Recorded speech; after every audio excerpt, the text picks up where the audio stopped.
क्या आपने कभी किसी ऐसे बच्चे के बारे में सुना है जो 13 साल की उम्र में घर छोड़ दे? सिर्फ इसीलिए नहीं कि कोई नाराजगी हो, बल्कि इसीलिए कि उसका मन संसार में नहीं भगवान में था। एक ऐसा बालक जो तकिए के नीचे रामायण छुपा कर सोता था और जब सो जाते तो अकेले मंदिर में बैठकर राधे राधे जपता था। यह कोई कल्पना नहीं है, प्रेमानंद जी महाराज की सच्ची कहानी है। 30 मार्च 1959 उत्तर प्रदेश कानपुर जिले के एक ब्राह्मण परिवार में जन्म हुआ एक ऐसे बालक का जो जन्म से ही कुछ अलग था। नाम रखा गया अनिरुद्ध कुमार पांडे। बचपन में ही मन भगवत गीता में रमा रहता। 3 साल की उम्र में खेलते ही खेलते भी जय श्री राम और राधे राधे बोलते। 7 साल की उम्र में स्कूल में पढ़ाई के बजाय पीछे बैठकर भगवान का ध्यान करते। माँ कहती बेटा पढ़ाई कर लो, तो वो मासूम चेहरा कहता माँ इस जन्म में मुझे सिर्फ राधे श्याम की सेवा करनी है। 10 से 12 साल की उम्र में संतों से संपर्क शुरू हुआ। जब बच्चे मेला, सिनेमा और खेल में लगे रहते तब वो घंटों रामचरितमानस और भगवत गीता पढ़ते। एक संत ने कहा जिसे भगवान चाहिए उसे संसार त्यागना ही होगा। यह बात दिल पे उतर गई। 13 साल की उम्र में एक सुबह बिना बताए घर छोड़ दिया। जेब में पैसे नहीं थे, सिर्फ एक धोती और हृदय में राधा कृष्ण की भक्ति। भूखे प्यासे इलाहाबाद पहुंचे। लोगों ने पूछा क्यों आए हो? उत्तर मिला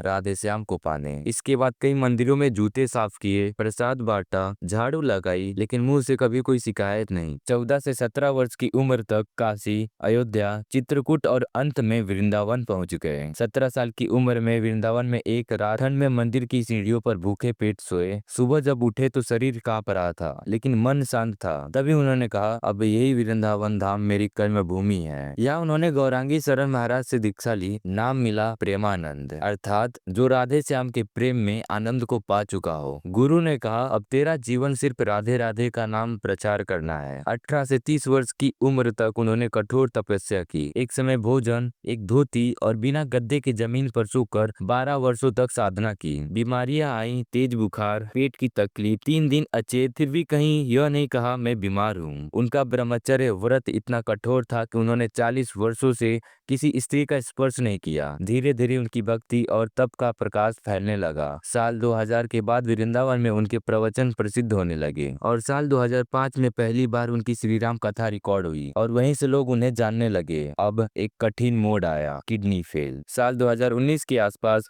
उनकी दोनों किडनियां फेल हो गई। डॉक्टर ने कहा अब जीवन भर डायलिसिस करानी पड़ेगी, लेकिन उन्होंने शांत होकर कहा अगर भगवान चाहेंगे तो ये शरीर बचेगा, नहीं तो यही अच्छा है। 6 से 7 महीने तक ये डायलिसिस पर रहे, लेकिन कथा एक दिन भी नहीं छोड़ी। व्हील चेयर पर बैठकर भी प्रवचन दिया। फिर चमत्कार हुआ। 2020 में उनकी किडनियां धीरे धीरे ठीक होने लगी। बिना विशेष इलाज के डॉक्टर भी हैरान रह गए। उन्होंने कहा जो राधे श्याम का हो गया उसके शरीर की देखभाल भगवान खुद करते हैं। एक और घटना जो कम लोग जानते हैं, एक बार कथा के दौरान उनकी आवाज चली गई। डॉक्टर ने कहा अब शायद आप प्रवचन ना दे सके। उन्होंने कहा अगर ठाकुर जी चाहेंगे तो मैं बोलूंगा। 15 दिन बाद बिना इलाज के उनकी आवाज लौट आई और पहला वाक्य था राम नाम ही जीवन है। आज वृंदावन स्थित उनका आश्रम भागवत निवास एक तप स्थली बन चुका है। यहाँ हर महीने श्री राम कथा होती है और देश विदेश से श्रद्धालु दर्शन हेतु आते हैं। प्रेमानंद जी महाराज हमें सिखाते हैं अगर मन से चाहो तो भगवान मिलते हैं। उनका जीवन कोई चमत्कार नहीं बल्कि साधना, त्याग और श्रद्धा की जीवत मिसाल है। राधे राधे।